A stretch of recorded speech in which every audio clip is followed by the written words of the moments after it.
Salve Nação Santista, eu sou o Everton. Eu sou a Débora e nós somos o Casal Santista. Muito boa noite. Hoje domingo, 10 de março. Acabou há pouco agora a rodada do Brasileirão, do Campeonato Paulista. E agora tivemos as definições de todos os times que passaram de fase, os times que foram rebaixados para a Série A2 do Campeonato de 2025. Definidos os confrontos de quartas de finais, definido realmente quem encontra com o Santos nas quartas de finais.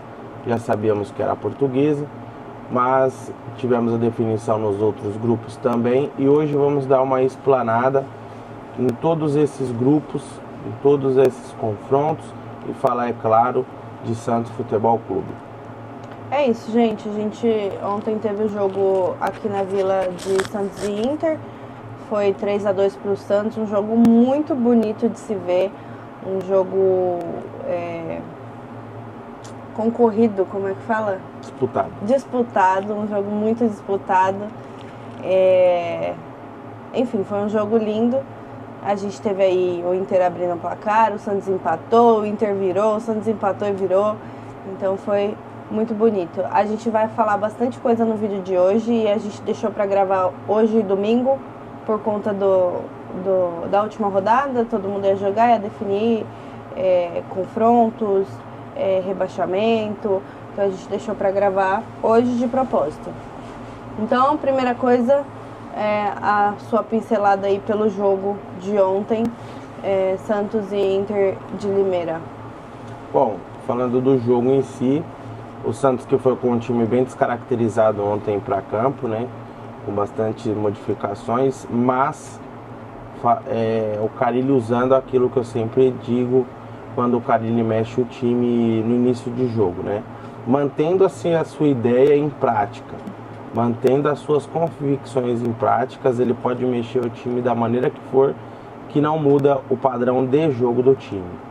Obviamente que o Santos começou o primeiro tempo num ritmo um pouco mais pegado do que a Inter, por jogar em casa, tá com o apoio da sua torcida. Então o Santos foi para cima ali nos primeiros 10 minutos, teve uma boa jogada pelo lado de campo ali pela direita. O Gil acabou cabeceando, a bola foi para fora. Depois teve uma falta do Otero de frente pro gol, o goleiro deles pegou. E aí começou um pouco do susto, né? Foi um lance bem disputado na entrada da área do Santos, onde o Nonato fez o pênalti, bola no meio do gol, João Paulo deslocado para o canto, Inter 1-0. Na sequência, imediatamente na sequência, acredito que 1 minuto e meio no máximo, após o Inter fazer um gol, o Santos empatou o jogo numa boa jogada do Otero e Rainer pela direita. Essa dupla funciona muito pelo lado direito. Cruzou a bola, um excelente passe, uma assistência na cabeça do Furk. E aí o Furk dentro da área, quando a bola chega para ele, só um parênteses, eu já havia dito isso daqui em um outro vídeo, que o Santos, que o problema do Santos não era os camisas 9, o problema do Santos era o que tinha que chegar a bola ao camisa 9, né?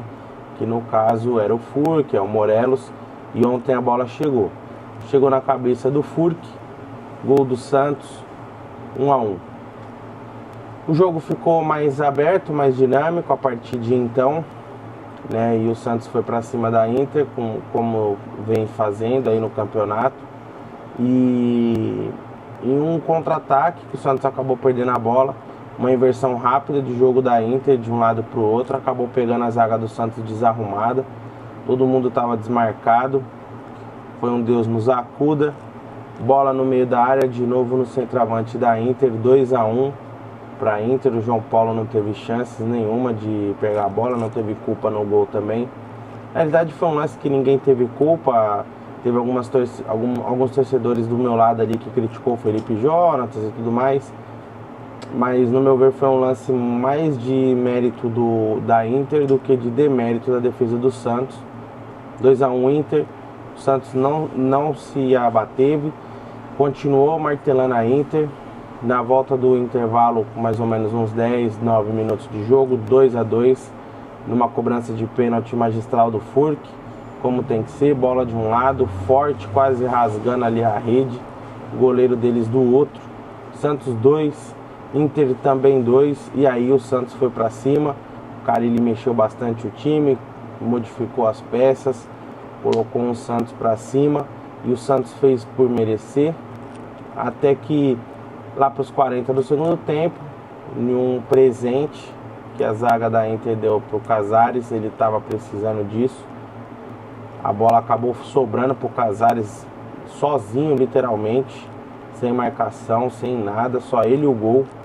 Ele teve opções para pensar, para tocar para a esquerda, para a direita, e ele fez o que ele tinha que fazer, finalizou com maestria para dentro do gol. Santos 3, Inter 2, colocando o Santos assim na segunda colocação do geral, porque no mesmo horário o Palmeiras bateu o Botafogo por 1-0 lá em São Paulo. E aí o Santos permaneceu em segundo lugar no geral, tirou a má fase, o Santos que vinha de derrotas. Para alguns o Santos não jogou bem, para outros o Santos conseguiu buscar um resultado adverso, né, virando o jogo. Eu sempre procuro olhar o copo meio cheio, né? O Santos foi atrás do resultado, o Santos virou o jogo, o Santos está classificado em segundo colocado no campeonato, foi líder no geral pela grande maioria da primeira fase, né? Acabou à frente, acabou ficando atrás do Palmeiras por uma vitória. E é isso, depois de 4 anos, depois de 3 anos, no 4º ano o Santos volta a disputar, ser protagonista aí de umas finais de campeonato paulista. O que eu queria salientar aqui também é que o Santos já estava classificado, né? Há umas 2 rodadas atrás, 4 rodadas atrás, o Santos já está classificado. E o jogo de ontem deixou a gente muito feliz, não só pela vitória, mas porque a gente viu um time indo atrás, mesmo já estando classificado. Então, o Santos poderia ter relaxado ontem e ter empatado, ou até mesmo ter aceitado 1-0, mas buscou, e é o que a gente gosta, né? Independente da classificação, o time, ele buscou o resultado até o final e a vitória, e ela veio. Então isso também é um pouco de força de vontade, quando eles querem, eles conseguem. O Everton já salientou aqui os gols, o jogo, então eu já vou falar aqui o tempo dos gols e quem fez. O primeiro gol foi aos 17 minutos do Furk, assistência do Otero. Foi o gol de empate do Santos. O segundo gol do Santos foi do Furk também, de pênalti aos 11 minutos do segundo tempo. E o terceiro foi do Casares aos 39 do segundo tempo. Os gols da Inter foi aos 16 minutos do primeiro tempo e aos 24 do primeiro tempo também. Conceito? Conceito, vamos de conceito. João Paulo? João Paulo eu vou dar bom para ele pelo ambiente, porque ele deu um tchau, deu uma atenção para Ana Luísa. Ontem a Ana Luísa esteve na Vila Belmiro, não foi a primeira vez dela, ela já foi em outras oportunidades. A Ana Luísa que é pé quente. Santos 3, Inter de Limeira 2, Ana Luísa no estádio, tudo de bom. Assistiu o jogo inteiro. Assistiu o jogo inteiro, quis ficar no vidrinho. Eu acho que pendurada. Acho que o DNA do pai passou mesmo para ela. E com isso o João Paulo deu uma acenada para ela. Por esse motivo, o João Paulo é bom. Mas não que o João Paulo não teve culpa nos gols, foi um gol de pênalti. Ele não tem tanta destreza para pegar pênalti. E o outro gol não teve o que fazer. Porém as bolas não chegam ao João Paulo. O João Paulo não precisa, eu sempre falo isso nos vídeos, o João Paulo não precisa ser o milagreiro, ser o destaque do jogo. E ele está ali exatamente para isso, para pegar as bolas que chegam nele e que são as bolas impossíveis. Ser decisivo. Vamos precisar muito dele nessa outra fase. Por esse combo, vitória, deu o aceninho para Ana Luísa e tudo mais, nota do João Paulo, o conceito é bom. Felipe Jonathan? Felipe Jonathan foi regular.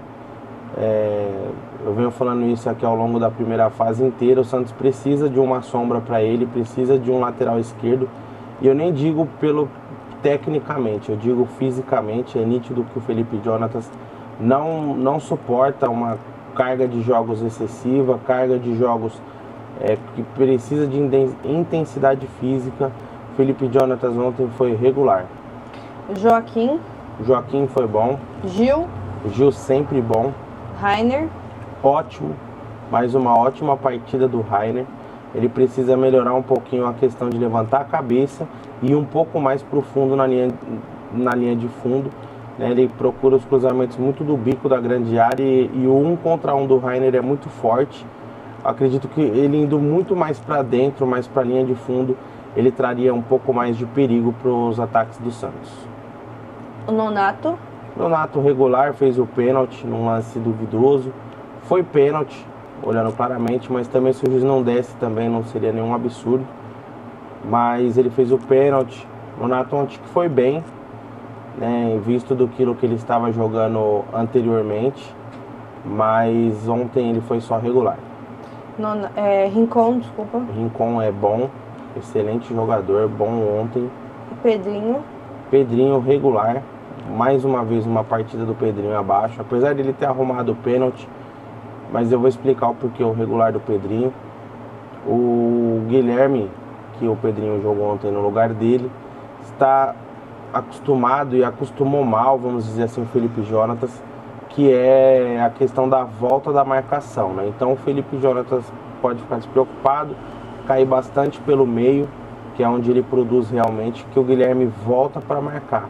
Prejudica o Guilherme um pouco lá em cima no ataque, prejudica, mas ajuda demais na defesa e no sistema Carille. O Pedrinho não tem isso, o Pedrinho ele não consegue voltar. Na realidade o Pedrinho é um jogador de uma única atitude dentro de campo, ele não consegue fazer mais de uma ou duas funções, por isso que ele é o famoso triatleta, corre, pedala e nada.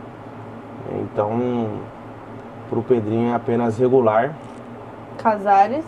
Casares eu vou dar bom para ele pelo gol, tava precisando para tirar o peso aí de não ter feito o gol. Otero. Otero ótimo, talvez a melhor apresentação do Otero neste primeiro turno. O Otero é o jogador do drible, é o jogador da falta, é o jogador do escanteio, é o jogador que mais leva perigo ao time adversário. E não é à toa que foi convocado para sua seleção após aí estar esquecido por bastante tempo. Mas ele foi convocado lá pela Venezuela, né? Então, ótimo pro Otero. Furk, ótimo. As duas bolas que ele teve a oportunidade de fazer o gol, ele fez. É isso que a gente espera de um 9. Só vou dar uma observação pro Furk, ele precisa ficar mais próximo do gol, mais próximo da área. Ele não tem necessidade de voltar ele para buscar a marcação, ele para ficar voltando. A gente via isso, um comparativo muito com o Marcos Leonardo. Marcos Leonardo, o ano passado, não só o ano passado, mas enquanto esteve no Santos, ele não voltava para ajudar em marcação. E é isso que um 9 precisa fazer, um centroavante. Ele tem que estar lá na frente esperando a bola vai chegar nele. Eu acredito que esse time é muito melhor do que os times dos 3 últimos anos. Então, se o Furk ficar parado lá na frente, assim como o Marcos Leonardo ficava, mesmo que o Furk tiver que brigar por bolas no alto, como o Marcos Leonardo fazia, vai render melhores frutos do que o Furk tendo que voltar até antes do meio campo para buscar essa bola aí. Não tá legal, mas ontem o Furk foi ótimo. Vamos para as substituições. Aos 24 minutos do segundo tempo, a gente teve 3 substituições. Então vamos para a primeira. Saiu o Nonato e entrou João Schmidt. João Schmidt bom. Saiu o Felipe Jonathan, entrou o JP Charmon. João Pedro, né? Provavelmente esse vai ser o nome dele futuramente. Menino lançado aí pelo Carille. Muito bom lateral esquerdo. Né, está em todas as categorias de base, ele está na seleção. Ótimo jogador, muito promissor. Ontem eu vou dar bom pro JP. Teve um lance que ele pegou uma bola de primeira na entrada da área, fazendo quase logo na estreia dele um gol como profissional. Então, por esse lance, pelo contexto, o menino da Vila, uma posição que o Santos está carentíssimo, que é um lateral. Então, bom pro JP. Saiu o Joaquim e entrou o Jair. Foi a estreia do Jair? Foi a reestreia do Jair. Foi a reestreia do Jair. O último jogo que teve na Vila, ele estava andando na nossa frente, comendo espetinho com a namorada dele, indo embora a pé. Ou seja, reestreou aí pelo Santos. Aqui em Santos é muito comum isso, né? Os jogadores estar presente, ambientado na cidade, né? E talvez seja por isso que não é para todo mundo jogar aqui, ninguém gosta de estar aqui em Santos, incomoda isso. Há 15, 20 dias atrás, acho que 15 dias atrás. Foi um jogo antes do Morumbi. Estávamos indo embora de um jogo, acho que foi Santos e Novo Horizontino, que o Santos acabou perdendo. Acho que foi. O Jair veio embora de a pé com a sua namorada e mais um colega dele ali. Para quem conhece a cidade de Santos, o Jair desceu o Canal 2 ali, saiu da Vila Belmiro de a pé, ele ficou na nossa frente caminhando. E 15 dias depois, ele desceu o Canal 2 quase que inteiro, quase que chegou ali na Francisco Glicério. Ele virou à esquerda e a gente vira à direita na Glicério. Quase foi até a praia, uma boa caminhada. E 15 dias depois ele fez a sua reestreia. O Joaquim, que é um ótimo jogador também, muito promissor zagueiro. Um zagueiro alto, Jair, desculpa. Um zagueiro alto, né, rápido, habilidoso. E então eu vou dar bom pro Jair. Apesar que ele começou errando uns passes, nervosismo, menino.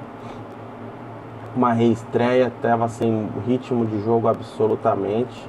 O último jogo do Jair foi aquele lá, do dia 6/12. Ele entrou numa maior furada e deu conta naquele dia, não comprometeu em nada, pelo contrário, foi muito bem. Ele entrou no lugar do Baço. E aí terminou o ano, esse ano o cara ele pediu para que ele fizesse um fortalecimento muscular e agora ele voltou. Provavelmente vai ser muito utilizado durante o ano. Conceito do jogo de ontem do Jair, bom. Aos 31 minutos do segundo tempo, saiu o Pedrinho e entrou o Wesley. E eu vou reforçar que é o Patati, não pra zoar nem nada, mas é que pra mim é difícil falar Wesley, então imagino que pra algumas pessoas também seja difícil. Então saiu o Pedrinho e entrou o Patati. O Wesley Palhaço Patati, vou parar de pegar no pé dele para não virar algo chato. Nem pessoal. Nem pessoal, não o conheço. Mas o pouco que eu vejo ele jogando, ele não merece vestir a camisa do Santos chamando Patati, né? Precisa mudar isso daí. Ele precisa mudar isso daí. Enfim, o conceito do Wesley ontem foi bom. Também ele entrou fazendo aquilo que ele é proposto para ele fazer. Entrar ali pelo lado de campo, fazer fumaça, fazer correria, ir para cima dos adversários. Inclusive, um recado para todos os jogadores que joguem com a camisa do Santos em todas as bases, em todas as divisões, se é masculino, se é feminino, se é juvenil, enfim. Na Vila Belmiro não tem que ter medo de jogar, tem que ir para cima. Joga dentro do campo, que na arquibancada é com nós. Ontem, no comecinho de jogo, o Rainer veio bater um lateral bem pertinho. Para quem conhece a Vila Belmiro, eu costumo ficar ali no vidrinho. E o Rainer veio bater um lateral ali perto de mim. Eu chamei o Rainer, ele olhou. E eu disse para ele: Rainer, joga a bola, que aqui fora nós tomamos conta. E é isso. Passamos confiança para os jogadores sempre. E ele e o Wesley Patati e todos os outros precisam disso. Dentro de campo, joga a bola. Deixa para que a gente reclama, a gente corneta, a gente pega no pé do árbitro, do bandeirinha, do jogador adversário, de quem está errando em campo. Apenas joguem bola e façam o que o Santos está no seu DNA. Vai para cima, dá caneta, dá chapéu, mete gol, bagunça com a defesa adversária, enfim. Apenas brinquem de jogar bola, o resto é com a gente. Wesley Patati, a nota dele é bom. Saiu o Furque e entrou o Morelos aos 40 minutos já do segundo tempo. Morelos ele ainda arrumou um contra-ataque, quase fez um gol. Eu vou dar regular para ele, não porque ele foi mal ou destoou, é porque ele jogou pouco, porém o pouco que ele jogou ele produziu. Para não ser injusto, então eu vou dar um regular para ele pelo pouco que ele produziu. Ou seja, se ele tivesse mais tempo, ele poderia ter produzido mais. Então ele produziu pouco, a nota dele é regular. Então é isso, o conceito está feito. Tenho três perguntas. Carille, conceito do Carille. Carille, conceito do Carille. Carille, todas as vezes que mantém a sua ideologia, que mantém a sua ideia, é ótimo. Ontem não fugiu disso. Ele começou com um time, o time não começou tão bem. Depois ele percebeu, ele soube na onde mexer, ele mexeu o time sem medo de ser feliz e o time melhorou. Então, ótimo para o Carille, ótimo para as mexidas. Mais uma jornada do Carille feliz. Conceito do jogo. O jogo foi bom, é um jogo de sábado à noite, onde é aquele ambiente que todo mundo gosta, clima familiar, para você levar a criança, para você levar a família para dentro do estádio, com a vitória do Santos. O tempo estava gostoso, estava calor, estava o dia específico de Santos Futebol Clube. Conceito da arbitragem. Meu conceito para arbitragem é sempre péssimo. Só uma curiosidade, tá? O árbitro que apitou ontem, Matheus Candansan, acho que é esse o nome dele, ele é de Osasco. Inclusive ele estudou na minha escola, no Independência. Olha que legal. Um adendo aí, curiosidade. Matheus Candansan, provavelmente pelo que eu fiquei sabendo, ele estudou na mesma época que eu. Ele é mais novo que eu, mas ele estudou ali na mesma época que eu. Ele deve ter sido zoado por mim e pelos meus amigos na escola, muito provável. Everton é bom com nomes, então ele vê os nomes e ele já lembra. Então, o Matheus Candansan estudou no Independência. Em Osasco. Em Osasco. Ali na Secosta. Escola EE Professora Glória Zedia Bonetti, o famoso Independência. Um beijo para todos vocês de lá. Tem um carinho especial por essa escola. Então é isso, o conceito está feito. Eu tenho 3 perguntas, mas 2 é só mesmo um adendo, rapidinho. Primeira pergunta é, seremos campeões? Com certeza, com certeza. Também acho. Segunda pergunta, João Paulo não é bom de pênalti, todo mundo sabe disso, não é um goleiro decisivo, a gente vem batendo nessa tecla. Próximo jogo, João Paulo ou outro goleiro? Não, trocar assim, começar um outro jogo com outro goleiro seria causar um racha no elenco. Gabriel Brazão, que tá aí, chegou da Inter, é um excelente goleiro. É um goleiro novo, precisa ser trabalhado ainda muita coisa, obviamente. O João Paulo e o Brazão vai ser o seguinte: o Gabriel Brazão vai estar lá pronto, é o nome a ser substituído pelo João Paulo. A hora que o João Paulo machucar, o João Paulo ficar suspenso, o Gabriel Brazão entra e não sai mais. Vai pegar a titularidade. Vai ser titular com certeza do Santos. Sobre decisões de pênalti e afins, eu acredito que para esses 2 próximos jogos, o Santos, muito difícil, o Santos classificar via pênalti ou ir para os pênaltis contra a Portuguesa. Eu acho que o Santos passa pela Portuguesa com uma certa facilidade. Não digo assim que vai ganhar de 20-0, mas pode ser que seja o famoso 1-0 do Carille, mas vai ser com bastante facilidade, sem muitos sustos. A semifinal também vai ser de mando do Santos, independente se for na Vila Belmiro, se for na Arena Itaquera, se for no Pacaembu, no Palestra Itália, no Canindé, no Campo do Nacional, enfim, onde quer que seja. Eu acredito que o Santos vai chegar na final do Campeonato Paulista e sem passar pelos pênaltis. Tendo em vista que, só um parênteses, o próximo adversário do Santos provavelmente será o Red Bull Bragantino, depois mais à frente a gente explica o porquê. E aí eu acho que o Santos não vai passar em pênalti. A torcida vai fazer a diferença, a pressão e tudo mais, o que a gente já sabe, o que a gente já conhece. Esse time está focado, o time está com cara de finalista, está com cara de time campeão. Então não vamos ter pênaltis para o Santos. E a última pergunta, que é a pergunta do vídeo mesmo. A gente fez aqui uma reflexão de todos os jogos a gente dá aquela pincelada no começo do vídeo.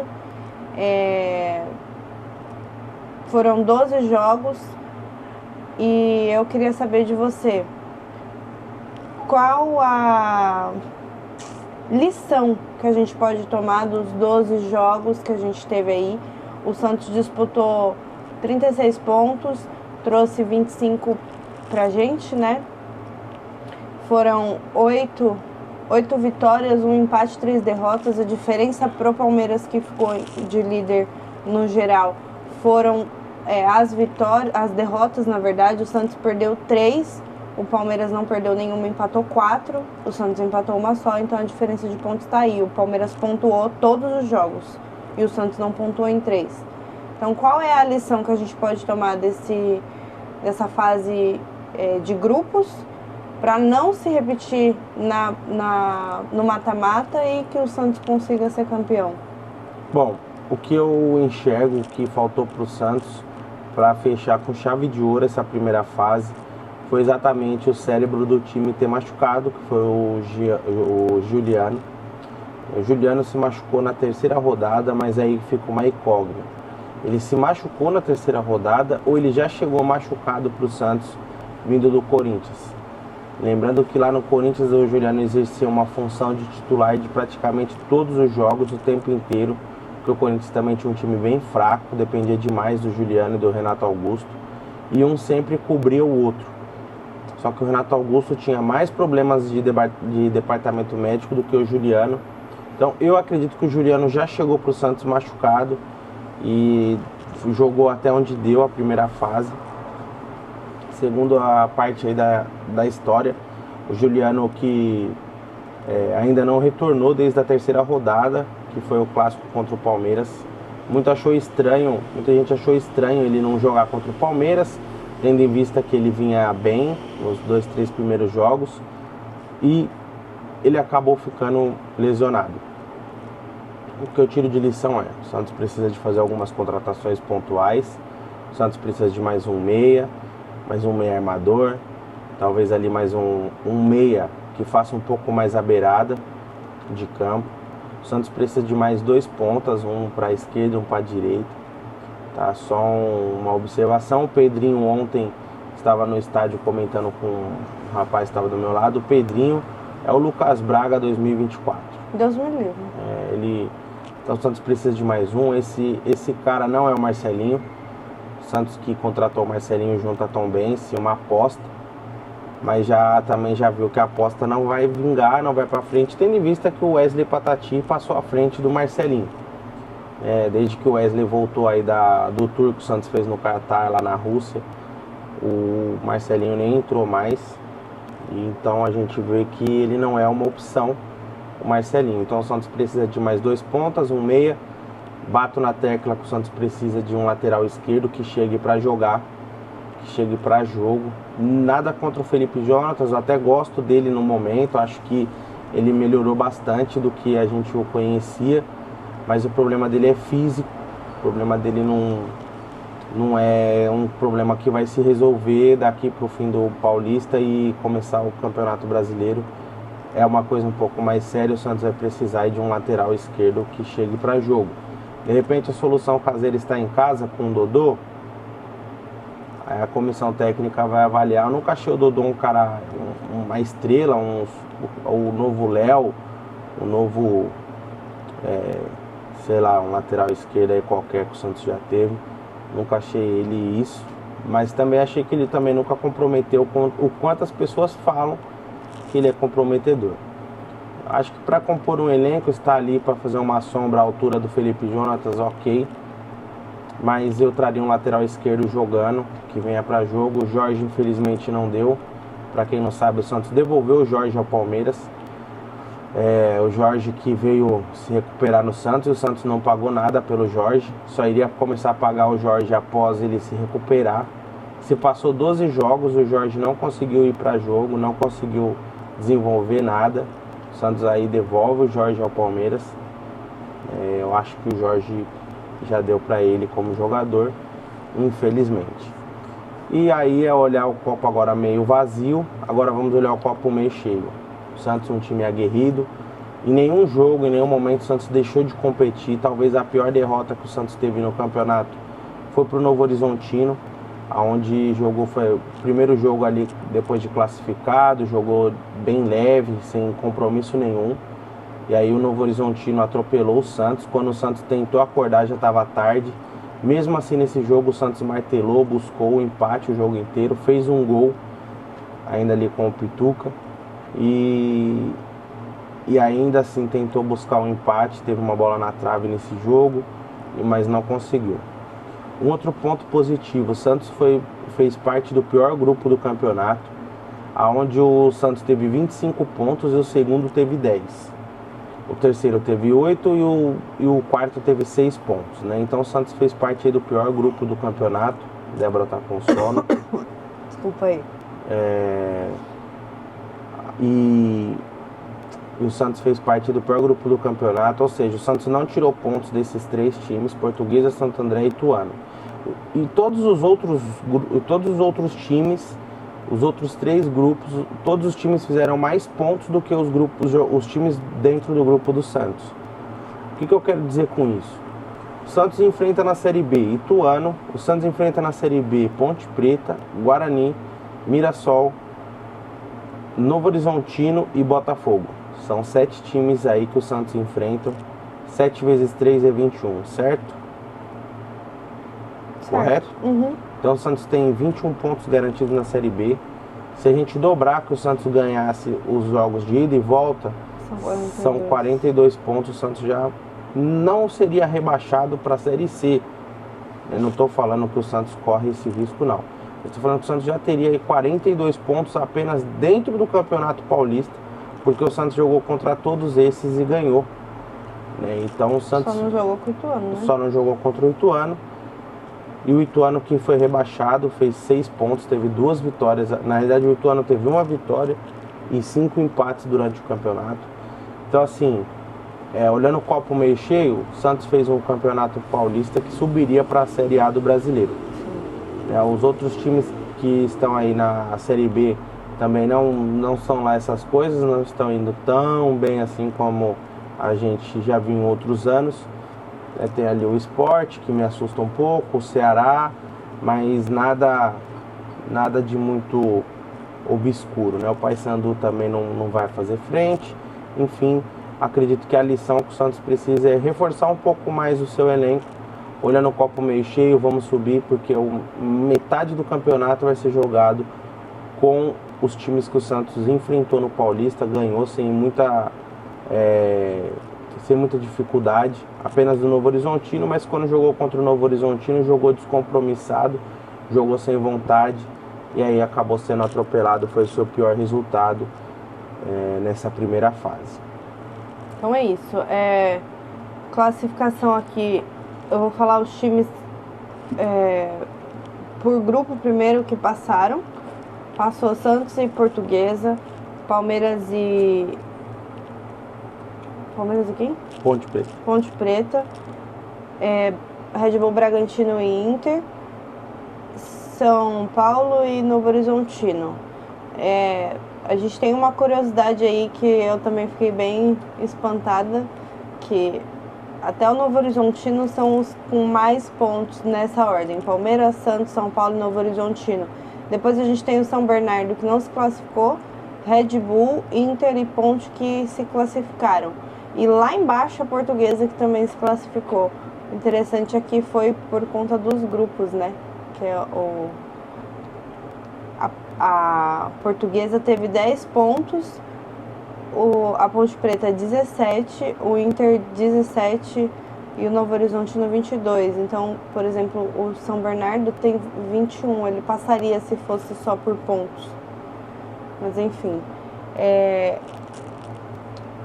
os confrontos ficaram Palmeiras e Ponte, lá em São Paulo, Santos e Portuguesa, provavelmente aqui na Vila Belmiro, Red Bull e Inter em Bragança, São Paulo e Novo Horizontino em São Paulo. Os dias e os horários dos jogos vão ser divulgados amanhã às 3 horas, 15 horas. E aí eu vou tentar fazer alguma coisa aí pra postar no nosso Insta nesse horário. Vamos ver se vai dar certo. E é isso. Caiu o Santo André com 8 pontos e o Ituano com 6 pontos. Eles jogam A2 no próximo ano. Algum adendo? O adendo é que a gente joga aqui em Vila Belmiro na Estaremos lá semana com que vem. certeza. Estaremos lá com certeza. E a semifinal, o Santos é mandante, provavelmente será na quarta-feira da outra semana. Não teremos a presença de Otero e Rincon, convocados para suas seleções nacionais, Venezuela. Farão falta. Muita falta. Otero, que vem se jogando ali o fino da bola mesmo, se tornando aí o melhor jogador do campeonato, na minha opinião. E é isso, né? Mais uma semana de paz para o torcedor santista. Esperar as cenas dos próximos capítulos. Só um adendozinho, mais um asterisco. Saiu a tabela, né? A prévia da tabela da Série A. E lá não estava o Santos. E aí talvez começou a cair a ficha para nós que o Santos não jogará a Série A. E na Série B, lá estava o Santos. A sua estreia será contra o Paysandu. A data ainda não está definida, vai depender de grade de televisão, dia da semana, enfim. Porém, o Santos está sem torcida por 6 jogos. Então o Santos só terá torcida em casa como mandante a partir da 15ª rodada do primeiro turno da Série B. Que dá mais ou menos em junho. Quase um turno inteiro sem torcida. O Santos vai ter aí um prejuízo enorme para aqueles que são amantes das rendas. Lembrando que quem vive de renda é baiano em carnaval. Onde passou nosso amigo aqui. Quem vive de renda são as alas da Baianas no carnaval, né? Que são aquelas pessoas, aquelas mulheres mais antigas ali das escolas de samba que desfilam com aqueles vestidões enormes de renda. E são elas que vivem de renda. O Santos precisa jogar em Santos, dentro do seu estádio. E a sua torcida precisa comparecer em Santos, dentro do seu estádio. Não adianta a torcida querer mandar jogo em São Paulo, a torcida de São Paulo criticar quem está aqui. A torcida precisa ir até o estádio, a torcida precisa encher o seu estádio, esteja ele aonde estiver. É como diz a faixa da torcida organizada do Santos: com o Santos onde e como estiver. Com o Santos onde e como ele estiver, e não com a torcida ou no estado que ele estiver jogando, talvez eu vá. É com o Santos onde e como ele estiver. Eu vejo muitas pessoas falando que morre de vontade de ir assistir um jogo do Real Madrid, que morre de vontade de ir assistir um jogo de NBA nos Estados Unidos, que morre de vontade de ir assistir vários jogos, La Bombonera, enfim. Então, existem pessoas que fazem até esforços para ir nesses lugares, nesses estádios, fora do país, em outros estados, como assistir, por exemplo, um jogo no Maracanã, no Mineirão, enfim. Faça uma força também, venha na Vila Belmiro, não só quando for jogos decisivos, né? Não só quando for o time estiver precisando, ou porque vai disputar um título, ou porque o time está para cair. Seja rotineiro na Vila Belmiro. A Vila Belmiro é um público de muito rotativo, né? A pessoa vem hoje, não volta mais, aí vem amanhã, daqui 10 rodadas quer vir, aí chega na final quer vir todo mundo. Teve o jogo lá no Morumbi, deu 50 mil pessoas, mas a fila de espera tinha 100, 200 mil pessoas, segundo o site Futebol Card. E ontem deu 10 mil. Então, ou seja, venha na Vila Belmiro. Se você é de São Paulo, faça um esforço. É caro, eu sei que é caro, já fiz muito isso, de sair de São Paulo e vir para Santos. Como também deixei de vir por causa de tempo realmente, né, de vir durante a semana. Você que é de Santos, faça um esforço, esteja na Vila Belmiro. Procure alguém para ir com você se você não quer ir sozinho. Crie meios, crie esse hábito de ajudar seu time de coração. O que realmente vai fazer o Santos um Santos diferente, um Santos maior, que todo mundo fala, é a busca da sua torcida. A sua torcida precisa voltar. O Santos é gigante e ninguém nunca vai mexer nisso. Mas a sua torcida precisa voltar a crescer, a sua torcida precisa voltar a ser gigante. A sua torcida precisa voltar das caras a tapa nas ruas, vestindo camisa, consumindo produtos. Hoje o sócio rei do Santos bateu 40 mil sócios. Ou seja, se a gente tivesse um estádio que todo mundo fala, com um estádio de 30 mil pessoas, ia ficar faltando 10 mil sócios fora. O Santos tem 8 milhões de torcedores espalhados pelo Brasil. E a gente só pode colocar no máximo 60 mil pessoas no estádio, que é no Maracanã. Então o problema não é a localização do estádio, a quantidade de pessoas que vai no estádio, não. A quantidade é o interesse, o consumo por coisas do Santos, por objetos do Santos. Além de você ser sócio, você precisa consumir, né? Fazer compras ali na Santos Store, ir na Vila Belmiro em dia de jogos, fazer tour no estádio. São coisas que atraem visibilidade para o time, que atraem dinheiro para o time, né? E por outro lado, o Santos precisa também facilitar essa visita, esse acesso ao torcedor, né? Custear um estacionamento mais em conta para a torcida, talvez seja um caminho, né? Já esteja barateando essa viagem de quem vem de São Paulo, fazendo parcerias com a praça de pedágio. Já dei a ideia, tá lá no Santos, já tiveram essa ideia e eu sei quem teve essa ideia, já passou para frente o Santos fazer um acordo bem bolado aí com a praça de pedágio aí, com a CCR, com quem cobra lá, né? Então um patrocínio, alguma coisa assim para o sócio rei, para evitar o pedágio, não pagar o pedágio, o Santos, a torcida conseguir descer, economizando aí R$40 já é um bom lucro do torcedor do Santos. E o que enche estádio, obviamente, é o time competitivo, é um time bom. Se você for fazer uma comparação, não com o time em si do ano passado, mas fazer uma comparação com o ano passado, teve um jogo do Santos, eu não me lembro se foi na sexta, na sétima rodada, mas foi assim, um jogo que decidiu mesmo ali a vitória, que o Santos não cairia no Paulista, que manteve o Santos, foi contra o São Bento, uma quarta-feira à noite, deu 6 mil pessoas na Vila Belmiro, e um dia que era para ter enchido, então não pode ter jogos assim, com 3, 4 mil pessoas na Vila Belmiro, não. E é isso, 40 minutos aí de vídeo, é o que a gente tem costumado trazer para vocês. Não se esqueça de compartilhar, de curtir esse vídeo, deixar seus comentários, expor também sua opinião. Provavelmente em algum ponto vai ser contrária à minha, contrária da Débora.